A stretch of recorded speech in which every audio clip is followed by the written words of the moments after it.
सुनिए जी, सर्दियाँ आ गई हैं और इस बार हमारे पास खाने के लिए कुछ भी नहीं है। पिछली बार भी बड़ी मुश्किल से हमने बच्चों को बचाया था, इस बार तो हालत और भी बुरी है।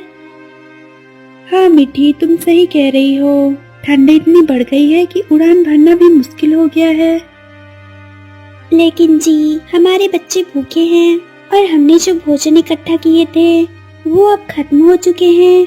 अब हम क्या करेंगे? क्या हमें किसी से मदद लेनी चाहिए? मैं भी यही सोच रहा था, लेकिन इतनी सर्दी में हमारी मदद कौन करेगा? इस ठंड और भूख ने सबकी हालत खराब कर दी है। पर तुम टेंशन मत लो, मैं कुछ करता हूँ। यह कहकर मिट्टू घर से निकल जाता है। मिट्टू पड़ोस में गोरी कौवी के पास जाता है और कहता है, गोरी बहन, मेरे बच्चे बहुत भूखे हैं, हमारे पास खाने के लिए कुछ भी नहीं है। क्या तुम हमारी थोड़ी मदद कर सकती हो? तुम्हें क्या लगता है मैंने कोई होटल खोल के रखा है? मेरे पास खुद के लिए थोड़ा सा अनाज है। अगर मैंने उसे तुम्हें दे दिया तो मैं तो इस ठंड में भूखी मर जाऊंगी। मैं तुम्हारी कोई मदद नहीं कर सकती, तुम जाओ यहाँ से। मिट्टू निराश होकर वापस आ जाता है।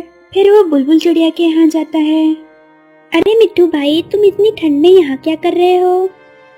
बुलबुल बहन, मेरे बच्चे बहुत भूखे हैं और हमने जो अनाज सर्दियों के लिए इकट्ठा किए थे वो भी अब खत्म हो गए हैं। क्या तुम्हारे पास थोड़ा खाना है जिसे तुम हमारे साथ बांट सकती हो?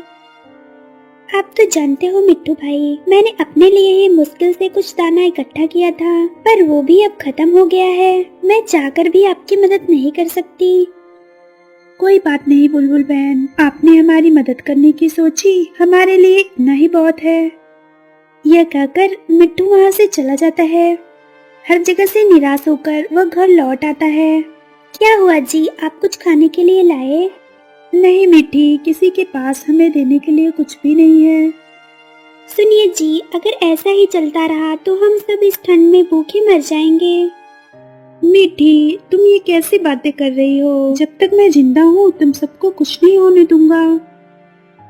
मिट्टू ने तय किया कि अब वो इंसानों के गांव में मदद मांगने जाएगा। मिट्टू गांव की ओर निकल पड़ा। वो सबसे पहले गांव के सबसे बड़े किसान के यहाँ गया, पर वो बहुत ही ज्यादा घमंडी था। मिट्टू ने किसान से कहा, किसान जी, मेरी पत्नी और बच्चे भूख से तड़प रहे हैं। आपके पास तो बहुत सारे अनाज होंगे, क्या आप मुझे उसमें से कुछ दे सकते हो? मैं आपका ये एहसान कभी नहीं भूलूंगा और अगर आपको कभी मेरी जरूरत पड़ी तो मैं भी आपकी मदद जरूर करूंगा। तो छोटी सी चिड़िया क्या मेरी मदद करेगी?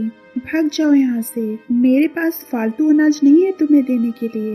और हाँ, तुम जैसी जंगली चिड़िया के लिए मेरे घर में कोई जगह नहीं है। यह सुनकर मिट्टू बहुत दुखी हो जाता है और वह जंगल वापस लौट आता है। वह एक पेड़ पर बैठकर सोचने लगता है, इस दुनिया के लोग कितने बुरे और स्वार्थी होते हैं। यहाँ कोई किसी की मदद नहीं करता।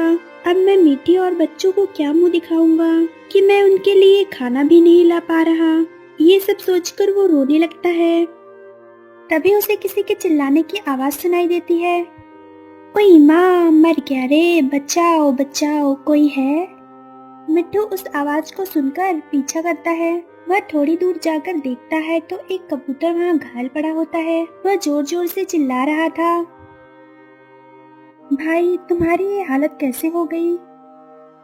मुझे शिकारी पक्षी ने पकड़ लिया था। वो मुझे अपने पिंजरे में बंद करके ले जा रहे थे, लेकिन मैं किसी तरह भाग निकला। भागते हुए मेरे पंखों में लग गया। अब मैं उड़ भी नहीं पा रहा। घबराओ नहीं, मैं तुम्हारी मदद करूंगा। फिर मिट्टू ने उसके घाव पर पट्टी लगाई और उसे एक सुरक्षित जगह पर ले गया।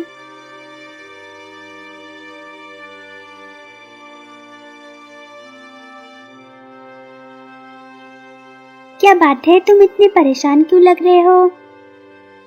मेरी पत्नी और बच्चे भूख से तड़प रहे हैं। मैं मदद मांगने इंसानों के गांव में गया था, लेकिन किसी ने मेरी बात नहीं सुनी। अब मुझे समझ नहीं आ रहा है कि मैं क्या करूं।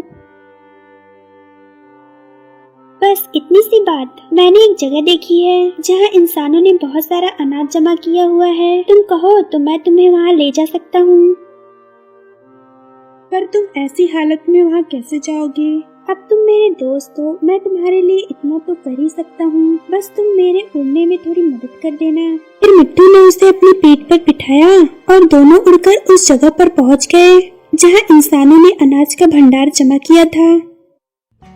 ये रही वो जगह, यहाँ से जितना अनाज चाहो ले जा सकते हो। तुम्हारा बहुत बहुत शुक्रिया। इस सर्दी की वजह से जंगल के सारे अनाज नष्ट हो गए। तुमने मेरे और मेरे परिवार की जान बचाई है। मैं इस मदद को कभी नहीं भूलूंगा। मिट्टू भाई, ये कैसी बातें कर रहे हो? तुमने भी तो मेरी जान बचाई है और ये तो मेरा फर्ज था। फिर कभी मेरी मदद चाहिए तो मुझे बताना, मैं हमेशा तुम्हारी मदद करूँगा। फिर दोनों भरपेट अनाज खाते हैं और कुछ अपने साथ ले लेते हैं। मिट्टू उसे उसके घर छोड़ देता है और अनाज लेकर अपने घर आ जाता है। अनाज देखकर सब बहुत खुश होते हैं और भरपेट भोजन करते हैं। अब जब भी उन्हें भूख लगती थी वो वहीं से अनाज ले आते थे और वो जंगल के सभी पक्षियों की मदद भी करते थे।